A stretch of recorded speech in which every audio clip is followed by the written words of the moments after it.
अस्सलाम वालेकुम रहमतुल्लाहि व बरकातुहू। आप लोगों के सामने मुल्क के हालात हैं और वो कौम जो कभी कहती थी कि नमूसे रसालत सल्लल्लाहु अलैहि वसल्लम के लिए जो लोग निकले थे उन पर दहशतगर्दी के इल्ज़ाम लगाते थे और कहा जाता था कि ये लोग फसादी हैं, और कहा जाता था कि ये लोगों ने जो है सड़कें बंद की हुई हैं, बेचारे मरीज़ दम तोड़ रहे हैं, और बहुत सारी ऐसी कहानियाँ थीं जो ये बनाते थे। और अल्लाह का करना ऐसा हुआ कि आज वो जो कहानियाँ ये बनाते थे, आज वो लोग इसी पर अमल पैरा हैं। तो वो लोग जो सबसे ज़्यादा इस चीज़ के ख़िलाफ़ थे कि सड़कों पर नहीं निकलना चाहिए, ये मौलवी होते कौन है जो सड़कों पर आ जाते हैं और ये जी पाकिस्तान का अमन व अमान बर्बाद कर देते हैं। तो आज आप लोग जो अमन व अमान बर्बाद कर रहे हैं उसको आप क्या नाम देंगे? उसको दहशतगर्दी नहीं कहेंगे? आज आप गवर्नर हाउस का गेट जलाते हैं और फिर आपको नज़र नहीं आता कि जी ये दहशतगर्दी है। इस पर आप कौन सी दफ़ात लगाएंगे और कितने लोगों को अंदर करेंगे? तहरीक लब्बैक ने जब 2017 में धरना दिया और 2021 में नामूसे रसालत सल्लल्लाहु अलैहि वसल्लम के हवाले से बात की कि फ्रांस के सफ़ीर को निकाल दो, जिस पे हर मुसलमान की गैरत जागनी चाहिए थी, लेकिन बहुत से ऐसे लोग जो आज सड़कों पर निकले हैं वो सही बेगैरत उस वक्त बने थे जब वो तब लीडर की मोहब्बत में तो आज निकल आए।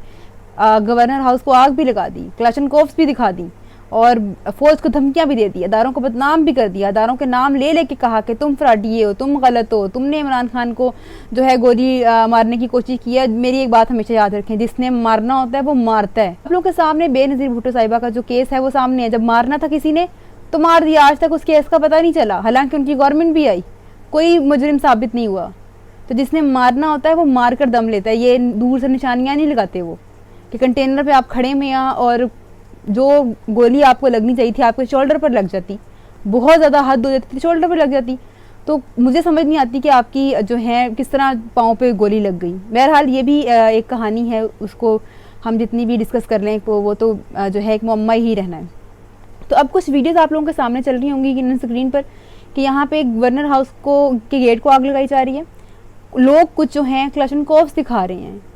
तो अब इस बात का और नामूसे रसालत सल्लल्लाहु अलैहि वसल्लम के लिए निकले गए धरने का जो है मुवाजना खुद कर लें कि ये लोग अभी इनके लीडर को गोली लगी नहीं है, उसको कुछ नहीं हुआ, वो बिल्कुल ठीक है, अल्लाह ताला उनको सलामत रखे जी। वो मज़ीद पाकिस्तान के अमन व अमान को इस तरह ही दाव पर लगाते रहें, जब तक उनकी ज़िंदगी है वो रहेंगे, हमारी जितनी ज़िंदगी है हम लोग रहेंगे।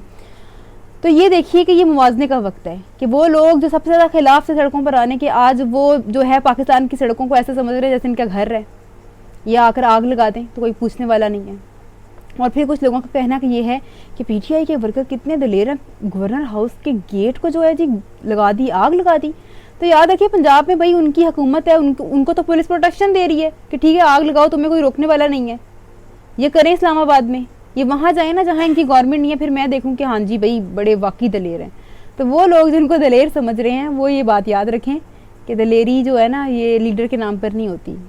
वो उनको पता है कि भाई हमारी गवर्नमेंट है, पुलिस ने हमें कुछ कहना नहीं है, और वो फ़ौज को आना पड़ा बाहर तो उस पर कहते हैं कि जी इंडिया के ख़िलाफ़ तो तुम्हारे टैंक चलते नहीं हैं और तुम आगे अवाम के लिए, तुम्हारे लिए फ़ौज ने अपने टैंक निकालने थे, तुम्हारी शक्लें हैं। मान के अमन अमान को किस तरह बर्बाद किया जा रहा है, किस तरह जो है एक शख्स को अभी कुछ हुआ भी नहीं है उसके नाम पर जो फसाद बर्पा किया जा रहा है, सिर्फ ये साजिशें हैं।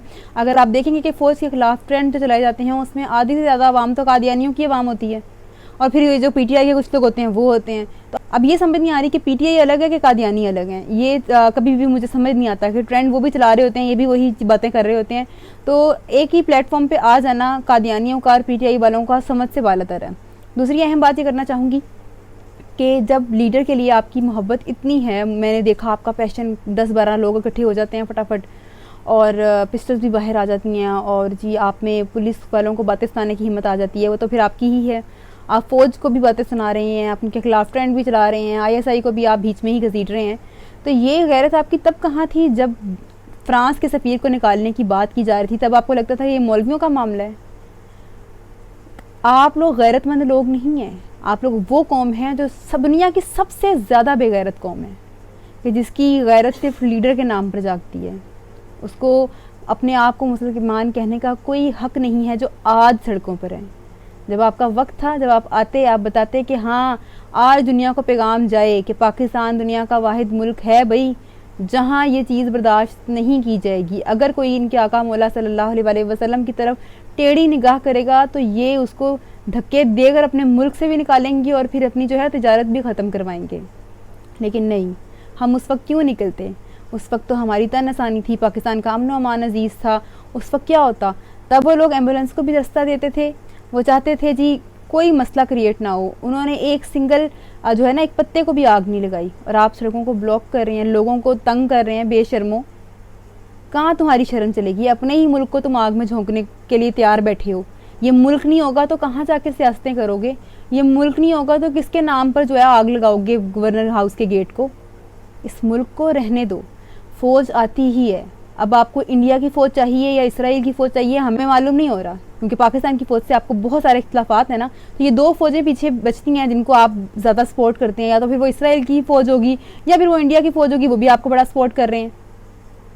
तो ये मामला जितनी जल्दी हो सके इनको हल करने की कोशिश करें। और ये जो 4-5 लोग निकलते हैं अपने ही गवर्नमेंट के अंदर और आकर फसाद मचाते हैं, फ़ौज पर बकवास करते हैं, इन कीजिए, ये सारे भाग जाएंगे, क्योंकि इनकी औकात कोई नहीं है। ये तब नहीं निकले थे, तो अब ये क्या इनको पता है कि जी यहाँ तो प्रोटेक्शन मिली हुई है हमें। बहरहाल अल्लाह ताला से दुआ करते हैं कि अल्लाह पाक जो है पाकिस्तान की हिफाजत फरमाए और ऐसे शरपसंद अनासिर को जो है इस मुल्क से कहीं दूर दफ़ा कर दे, और वो इस जो है दुनिया को ही छोड़ के कहीं चले जाएँ, इधर उधर किसी और प्लेनेट पर जाकर आबाद हो जाएँ, क्योंकि यहाँ पे तो उनसे रहा नहीं जा रहा। उनको मसले हो रहे हैं, फ़ौज से भी मसले हो रहे हैं, दायरे से भी मसले हो रहे हैं, मुल्क से भी मसले हो रहे हैं।